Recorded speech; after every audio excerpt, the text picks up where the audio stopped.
Hello and welcome to another edition of No Nonsense with Pamela Wallen. Well, today, the pulse stateside, what it means here. We will have the same caveat that we have every week when we talk about what's going on the Canadian political U.S. tariff front, which is by the time this conversation is over, all may have changed again. But we will get a little bit of the lay of the land, and to take a look at the numbers and the pollsters, our go-to guy is Clifford Young. He is the president of Polling and Societal Trends at Ipsos. That's, of course, based out of Washington. He's also a professor at Johns Hopkins School, where you are today, Cliff. You look like you're in a cement box there. Academia is just so high end, right?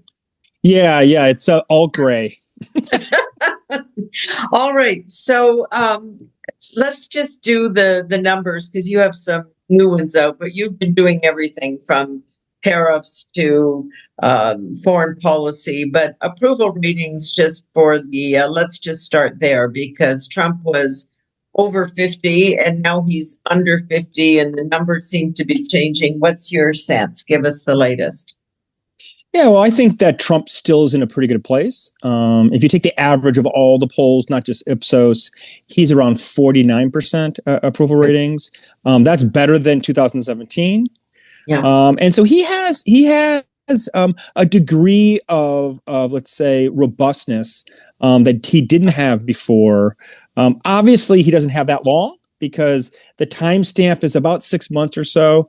In 6 months, the average approval rating drops by about 6 points. But the point being is, overall, he's, as I said before, in a more muscular, robust place than he was the first time.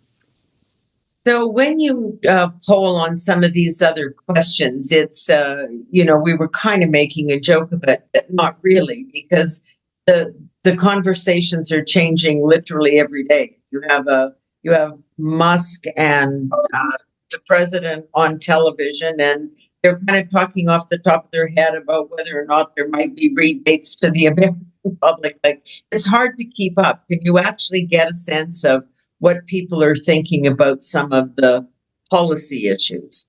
Yeah, there's a lot going on, right? And a lot of executive orders, and more executive orders than any other time in modern history.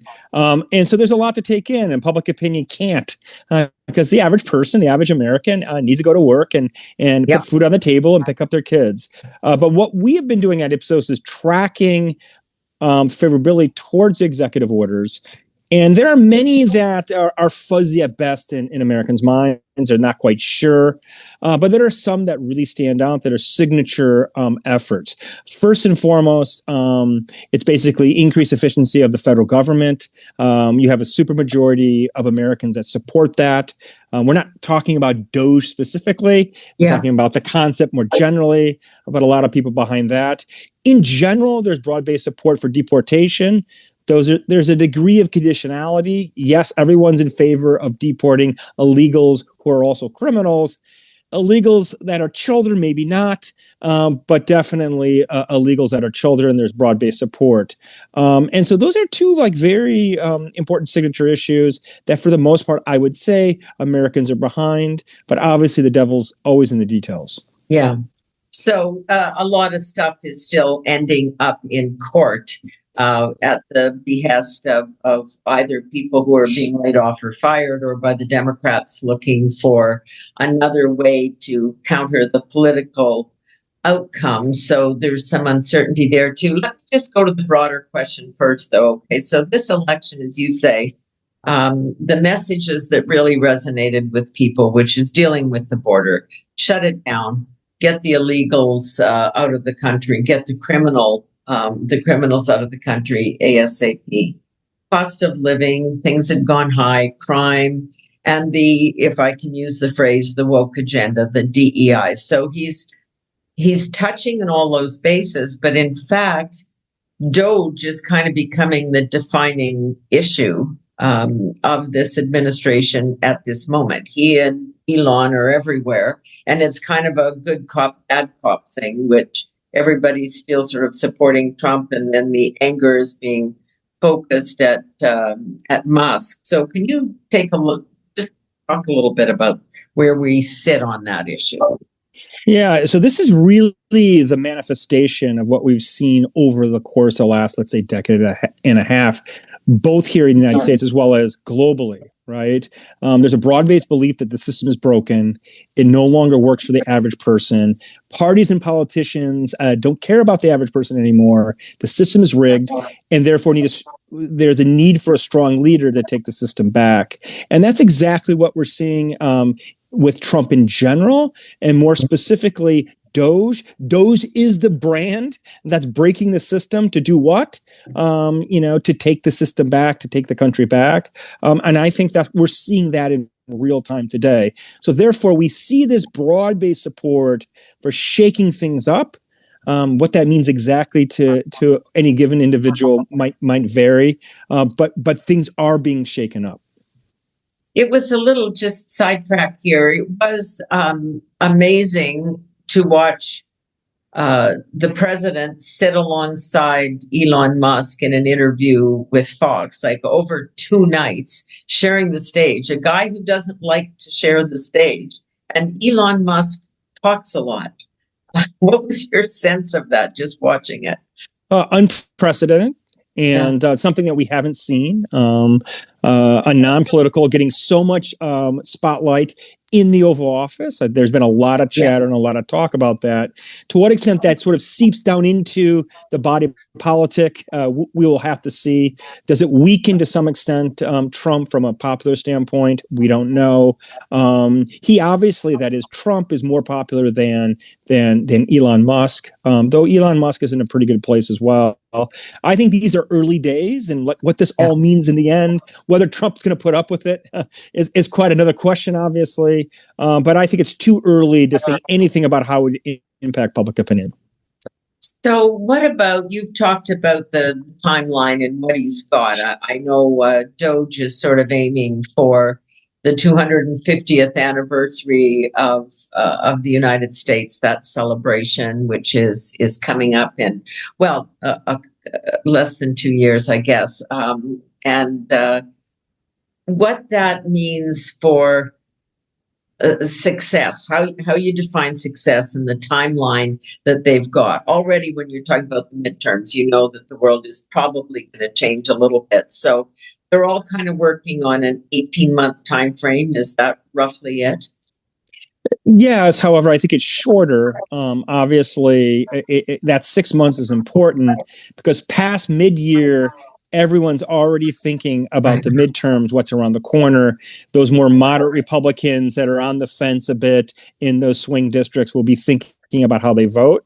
But what I think is very interesting and very telling is that perhaps this sort of more traditional commonsensical way we think about things might not be that valid. We might have to throw it out the window because we're seeing a whole host of executive orders. In other words, they're not using Congress. They're enacting change without Congress. And indeed, the midterm logic is a congressional logic, right? Power of the purse. So they can only do so much because they need money to do that. The stuff they want, they only have 6 months. And indeed, we do know that approval ratings do decline, but maybe it won't matter that much because a lot of what they're going to do, especially with DOGE, is on the executive side with executive orders. So the point I'm making is a bit, there's a timestamp, but it might be a little bit fuzzy this time. Yeah. So just see it's more results-based than timeline-based. I think so. I think that's a good way to think about it. Ultimately, in one way or another, is going to have to affect people's lives.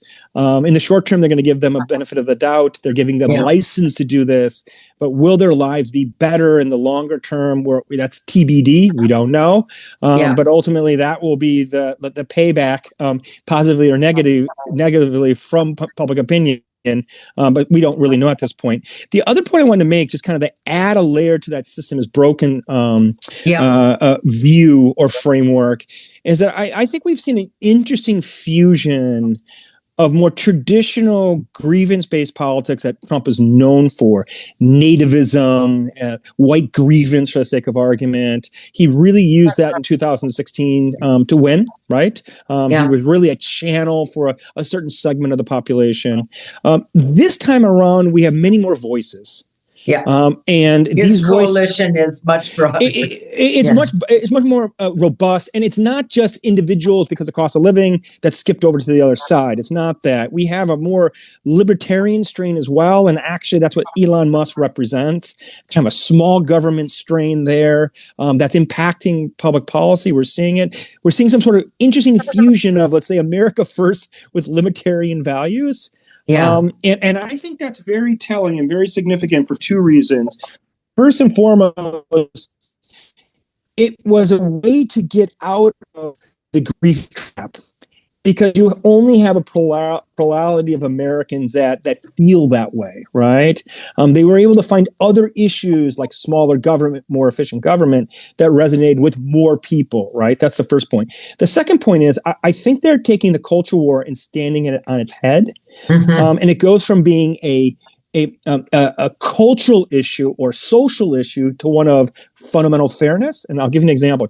The trans issue is, I think, very emblematic of this. So everyone can agree in the United States, a majority of Americans would say, be what you want to be when you're an adult. It's okay. This is America. But a biological man shouldn't compete against a biological woman in sports.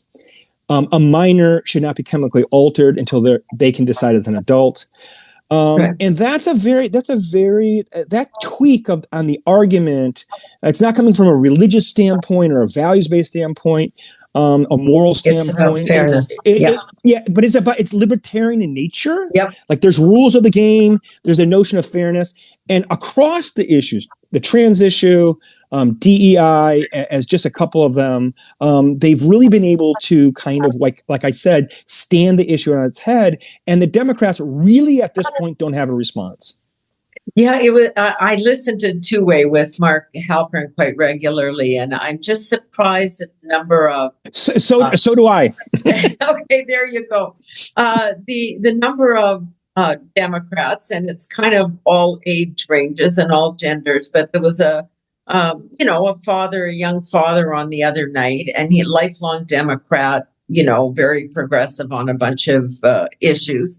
And he switched over and voted for Trump. And Mark said, why? And he said, because I have two young daughters and I want them safe when they play sports. Like, it was so simple. Of everything else going on in the world, whether it's Ukraine or the cost of living or the size of government, he just honed right in on that because it was so personal. It was so real.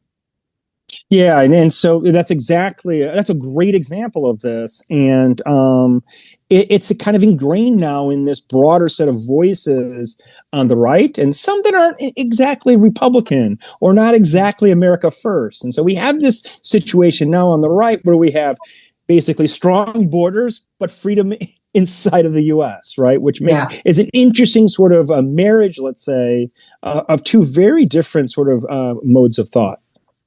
Well, and I'm diverting here because I want to come back a little bit to the generational thing. But this was all true after 9/11. I was living in the States at that point, and it was just, okay, we're going to secure the exterior borders. We're going to do perimeter security, and we won't have to worry about the 49th because we're going to stop the bad guys from coming in then. Trump seems to be taking it one step further now, which is, we're going to do Panama Canal and Greenland and the Arctic in the north and really, really do that, protect the homeland first, and Europe, you're kind of on your own. That issue, that seems to be resonating as well. Yes, I do. And I think this goes back again, sort of this kind of a fundamental understanding, a reflection, a belief in the United States that we had too many commitments abroad for too long, and that we have to focus more here at home. And so we had the forever wars as an example. that undermine credibility in part, undermine the government's credibility in part. People believe that the government lied to them, believe that we have all these sort of commitments in all these different places, and it's time to deconstruct that and bring it back. Now, the average person wouldn't articulate it like that, Right. but there is broad-based support to sort of disengage in the way that we're engaged today.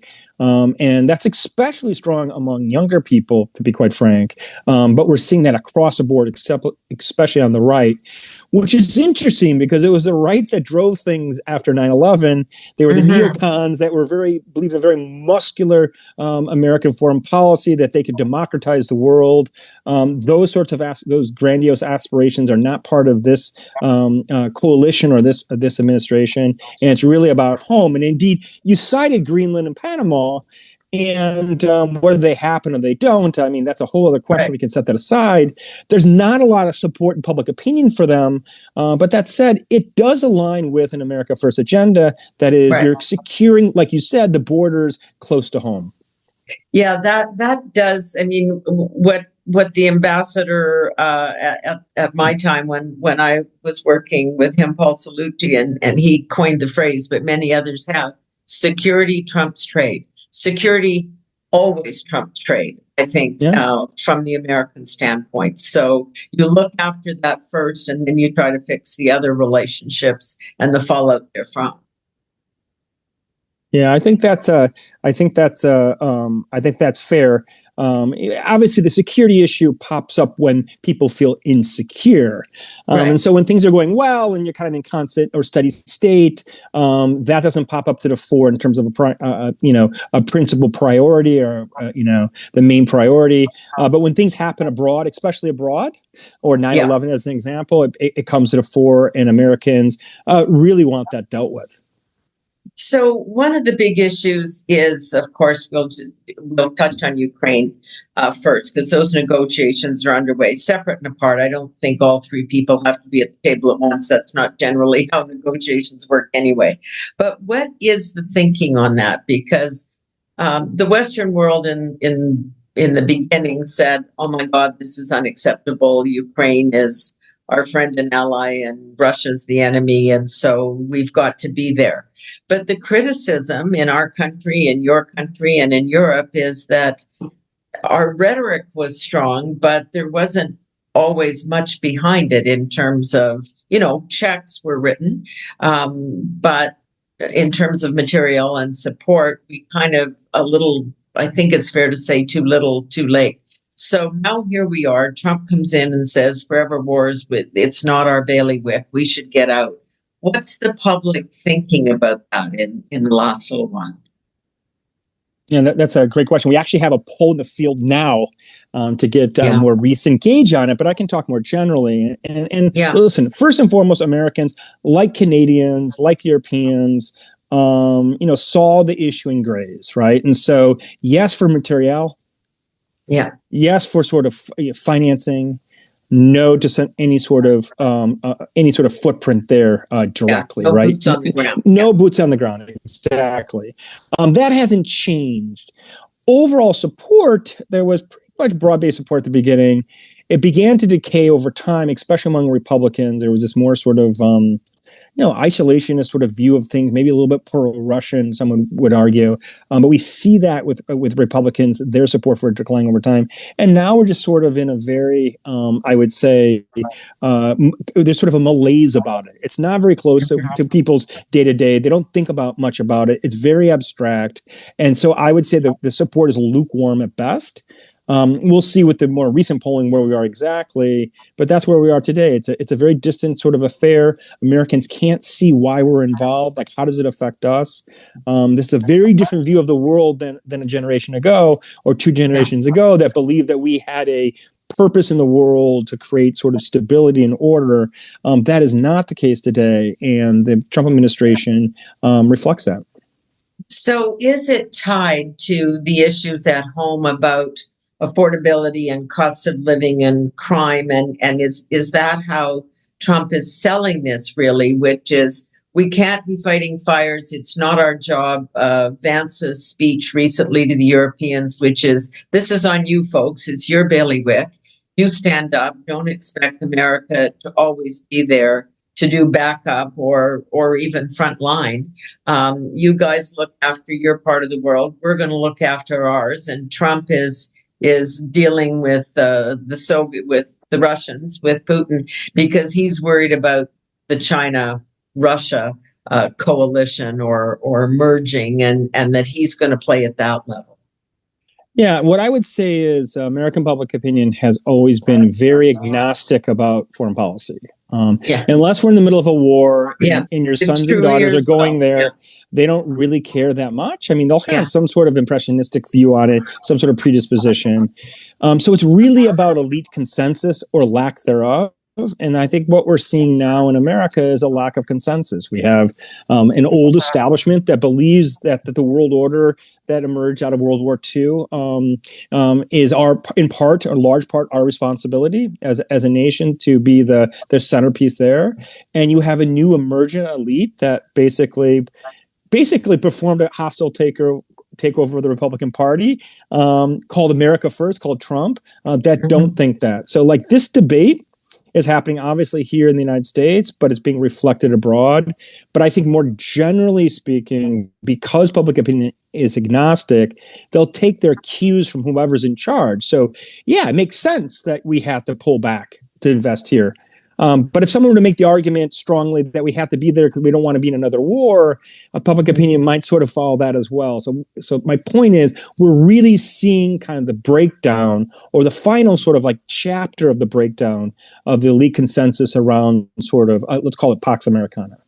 Yeah. You've referenced a generational issue on a couple of things, and we're certainly, I think, seeing it around the DOGE activity, because the younger generation doesn't have those preconceived notions that they will have a job for life, they will have a pension plan, they will be able to buy a house, they will live better than their parents. I mean, they just don't seem to believe that anymore. So perhaps they're not as resistant to this, break it and then invent a new way to fix it. Yeah, that's a good question. I mean, obviously they're the most affluent generation ever, right? I mean, it's just sort of it's interesting, right? The perceptions aren't necessarily reality. What we do know is there's a bifurcation among young women and young men. Young women are trending more educated, trending more progressive. Young men in the United States, by the way, not just the United States, but in the world in general, are trending more conservative. More libertarian, more in the United States, more America first. And I think ultimately what we're talking about is that there's a crisis of meaning there a bit. So who are we? What are we? The old sort of institutions like America and what America meant in terms of pull yourself up by the bootstrap, or equal treatment before the law. You want the American dream. Yeah, those values are still there, but they're especially fragile among younger people. And I think the bifurcation of the younger generation between men and women kind of is reflective of this breakdown of sort of a consensus about who we are. What do you think that means? We see it here in this country too. The younger women are by and large better educated. They're the ones going off to university and becoming professionals in that sense.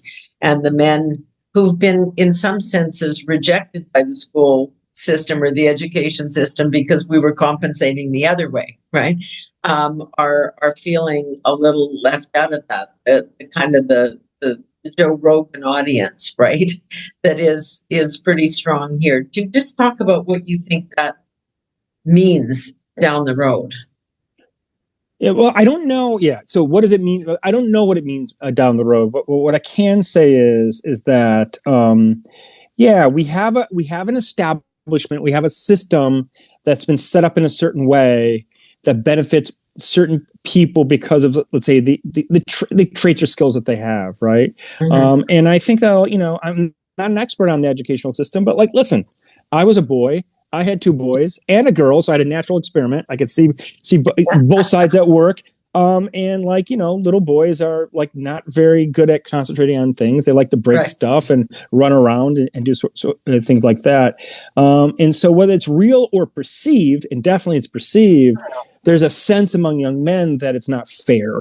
Once again, going back to this notion of fundamental fairness, and you mentioned Joe Rogan.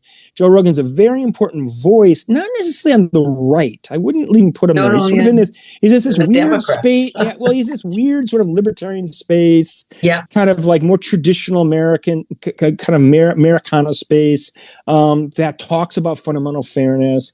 And so one thing, if I'm projecting it now, I'll project a bit. So can this merger, this fusion of America First and more libertarian sort of orientations, let's call it America First, or America Freedom, America Freedom, at kind of the fusion of the two. I mean, that's being in part in the short term led by young men. Could they represent sort of a political movement that way? That they kind of redefine what the right means in the longer term? We don't know, but in the short term, especially in this electoral cycle, they had a big impact. Yeah. Well, to be giving a voice again, as the other things break down, the DEI, the emphasis that was on giving everybody else a voice but them, they seem to be reclaiming that a little bit.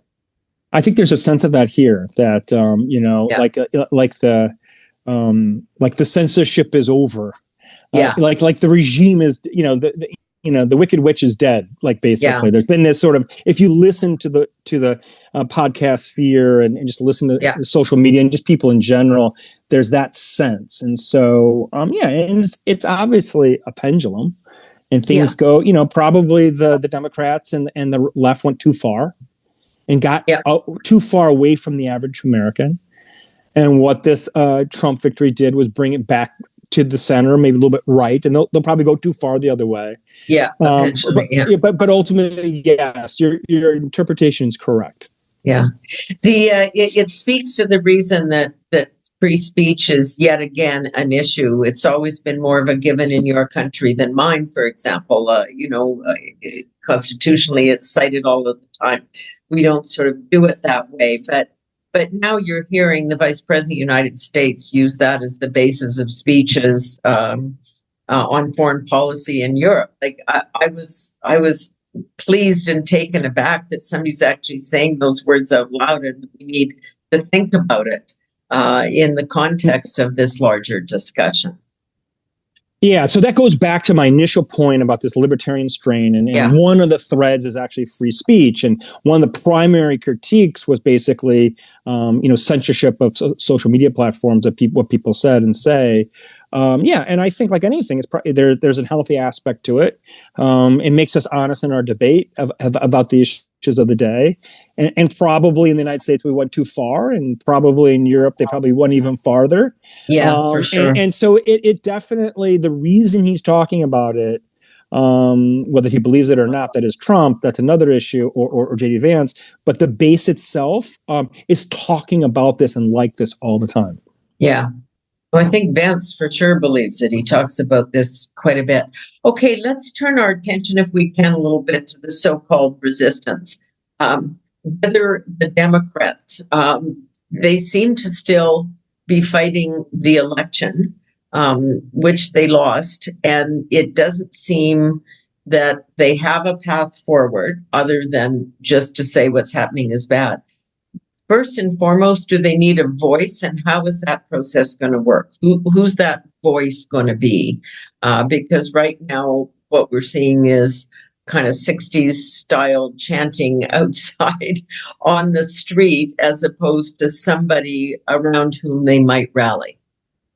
Yeah, it's a great question. I don't think we should expect much from the opposition. From the opposition in the short term. I mean, the losing party is discombobulated always. Their leader lost in the presidential election. It's very difficult to sort of coalesce around anyone or any group until there's an election. Elections are sort of this,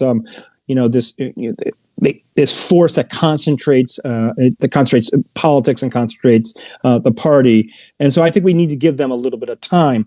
That said, what I would say is they are fighting the last war. And so this fight against authoritarianism is just so yesterday. Whether you agree or just let's set aside the practical issue, but no one cares about that really. These aren't the resident issues. Your base cares about it. You keep on talking about it, but the average American is not talking about that. And I believe really, if you look at what the Trump administration's doing with DOGE and with Elon Musk, they're really in a redistributive fight right now. It's all about redistribution. Who controls that? The government's smaller, and who does the government typically help?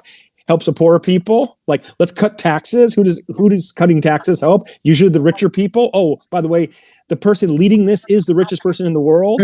I mean, what a wonderful set of talking points for the left, right? Why aren't they making that point, right? Why aren't they saying, listen, if we're going to deal with the debt, right? You can't just focus on discretionary spending because it's gone down over the last 3 decades. Everyone has to pay their fair share, including the richest man in the world. My point is that's a much easier set of talking points that would resonate with the average person, the average American, compared to discussions about the authoritarianism versus democracy. So I think they've missed the boat a bit. That doesn't mean it's forever. It'll take them time, but they're going to be lost until there's an election, I think. Yeah, and the midterms will, you mean qualifies and stuff. Exactly. Get focused, because you still are hearing the language of, all of the things, the barbarians are at the gate, right? These are the deplorables, all of these people, when in fact, we have seen historically, and everybody's citing it of late, Bill Clinton and Al Gore and, others have taken this on and said, look, even Obama said we have got to cut. Now, you're right. It was mostly discretionary spending, not the big ticket stuff, but it seems like that's something that they can get on board with and say, we're going to go in and take all that mess out of USAID and all of the crazy stuff to at least connect with voters on some level, which then would leave them the ground to fight on the issues that you have laid out, which is the bigger picture, which is what is the size of government? What should government do? Yeah, I think they're missing the primary debate right now. They're debating one thing, and the administration's is definitely in a different fight, right? And if you look at the primary drivers of the debt, it isn't discretionary spending, right? It's basically first and foremost it was the forever wars, then the Great Recession, then COVID. Actually, COVID was number one, and then it was entitlements. So entitlements represents maybe 25% of the driver that of the debt. And so really what we're talking about are decisions made above and beyond what you should be spending for very legitimate reasons, but it goes in once again to this issue of fundamental fairness. So in other words, if we're going to pay down the debt, then we need to be fair about it. We'll pay our part if you pay your part. And I really think that's the ground that the Democrats could be strong on, but they're not there yet. There's, like I said before, they're fighting the last war. Do you believe that DOGE will get there? We're hearing Pete Hegseth say, and look, at the Pentagon, there's a lot of crazy spending going on. We can do some big ticket stuff. Deciding sort of if they're not going to be the policemen of the world, maybe they construct themselves differently. But the social safety net, your version of that, over and above all the money that's been spent in the short term and through USAID on the illegals in America, do they have to take that on? To pay down the debt, or to actually deal with this issue, or is Medicare, is healthcare, or those Social Security, is all of that, other than you say the horror stories that are always there, paying Social Security to people who've long been dead, and are at the age of 240. Everybody, people all know those stories. Must they go in and actually deal with that? I think it's much more politics than actually, policy in the sense of really trying to tackle the problem, right? It's showing the American population that they're going into a broken system. Oh, by the way, it's broken. See how it's broken. It's broken. See how it's broken. And we're going to fix it. But even if you ensure these sorts of savings, ultimately you have this massive debt driven by these other things that we had just talked about, right? And that's the fundamental debate that has to happen in society, because all elements of society would have to sacrifice to be able to pay that down. So I think a lot of it's politics. It goes directly to this notion that the system is broken. They're showing how they're going to fix it. Now, the caveat I would say is, we always have to remember that a government, any government, anywhere, is a social contract. Yeah. It just is. It's a very, very messy one. Excuse me.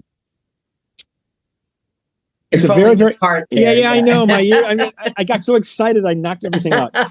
No, but it's a social contract, and it's a very messy one, right? But you have every thread of society has something there, right?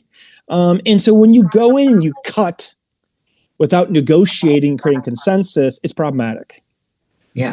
And so, that's, and I just leave it at that. I mean, what's the consequence of that? The implications of that? I'm not quite sure. Will that anger people so much that they don't vote for Republicans like they would have otherwise? I'm not sure. Does that mean that when the Democrats come back in, it will just be the inverse of that?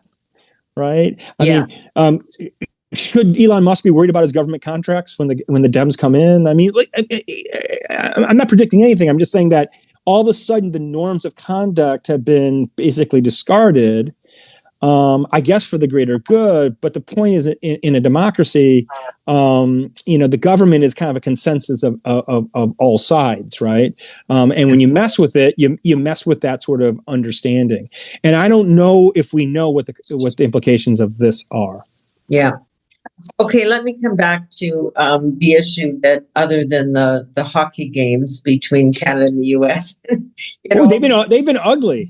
They've been ugly, and this we can start every discussion we have, which is proximity is no guarantee of understanding. We have lived side by each for a very long time, and we still really don't get it. The question, and I know you've done some polling on this, because the tariff issue, and I'll put alongside that the 51st state, because they're separate, but they're co-joined now. Trump, by talking about the 51st state on a daily basis, I think he started kind of jerking the prime minister's chain when Justin Trudeau went down there, and started out as a joke. But many things with Trump, kind of once it gets in his head, it starts to grow. He keeps saying it. So we'll do that part first and then come back to tariffs. What do Americans think about the 51st state issue, if you can tell at all?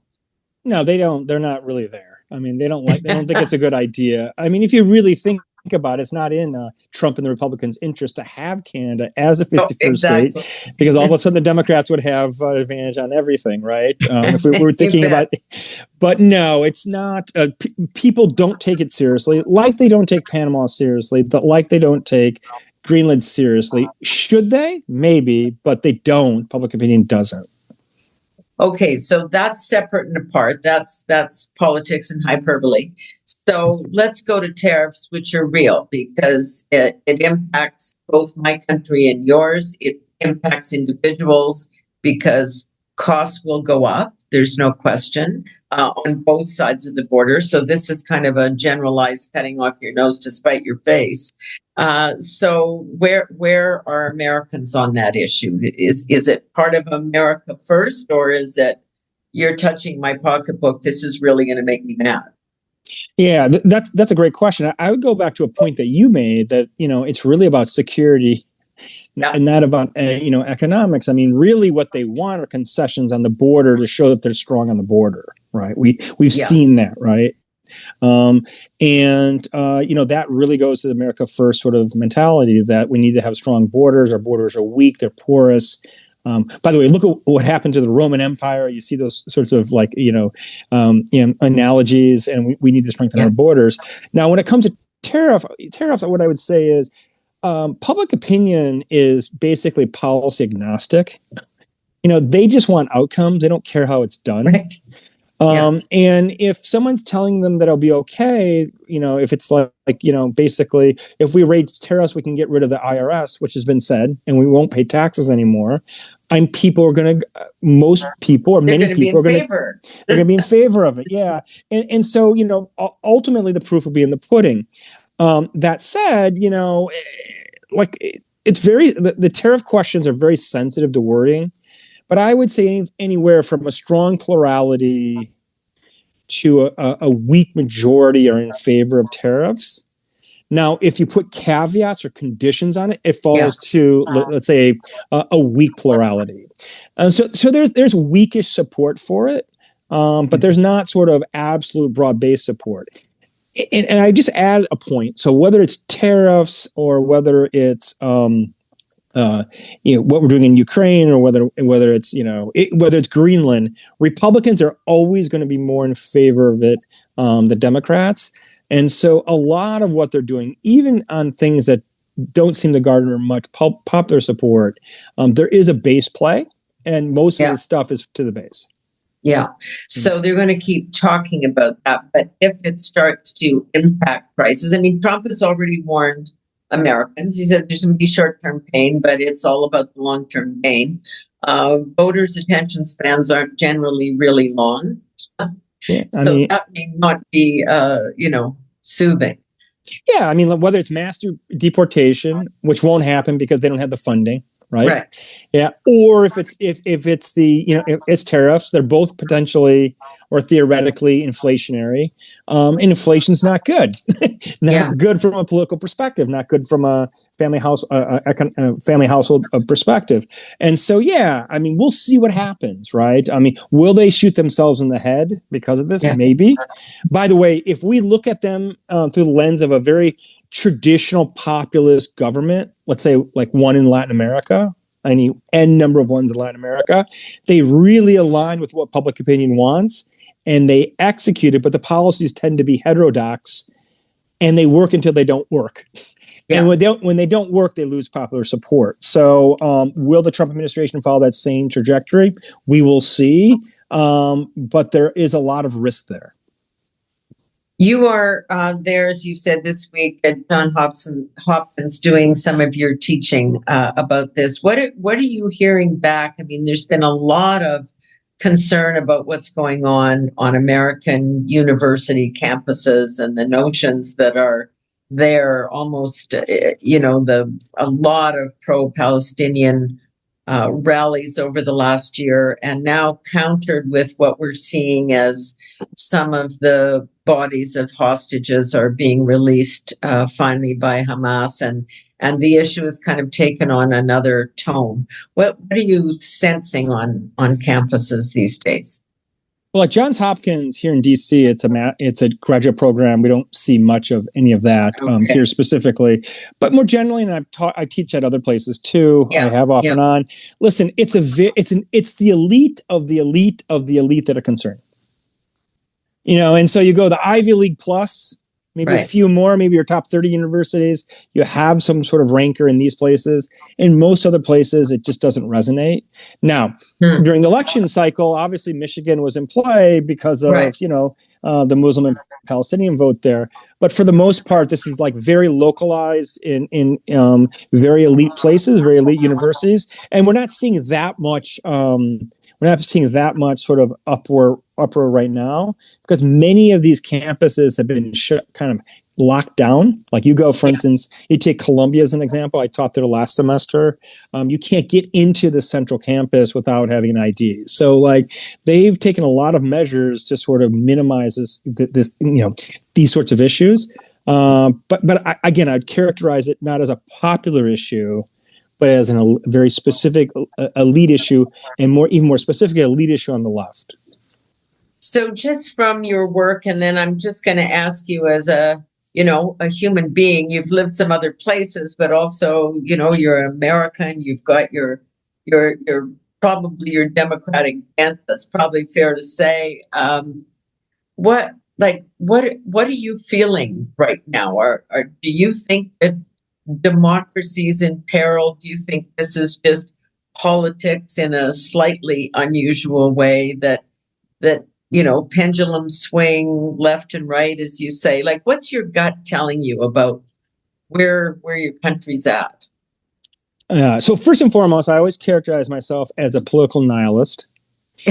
and so I've lived in many places and worked in many ways. And so the only thing I believe in really is the peaceful transfer of power through peaceful means. Like me as a pollster, I believe I have a role in facilitating that. I have a role actually in helping decision makers on whatever side of the aisle they are on better understand what people think and want, right?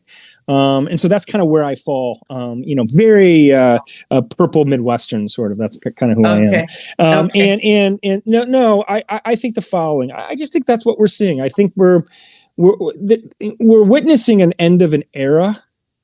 The post-war sort of order where the United States was at the top. I think that system provided stability, like the system that came out of the Napoleonic Wars, French Revolutionary and Napoleonic Wars. That's the European system created stability until it worked until it didn't work, and this system worked until it doesn't work. And so I think that's what we're going through right now. We're going through sort of an upheaval as societies grapple with how they're going to deal with the new world and how they're going to organize themselves, right? I think it's very healthy, actually, that the right is finding a way to sort of, intermarry on that side. Like there are different strains that are coming together. I think that's healthy for America. We don't want just a nativist party. Some nativism, every society is going to have, but like we have these other voices. That's important. And so I think that's what we're going through. And indeed, a lot of the work we do at Ipsos, a lot of my writing has been about populism around the world, like this belief that the system is broken. And I think all societies, especially in the West, are going through this in their own way. Yeah, for sure. And so I'm an optimist, right?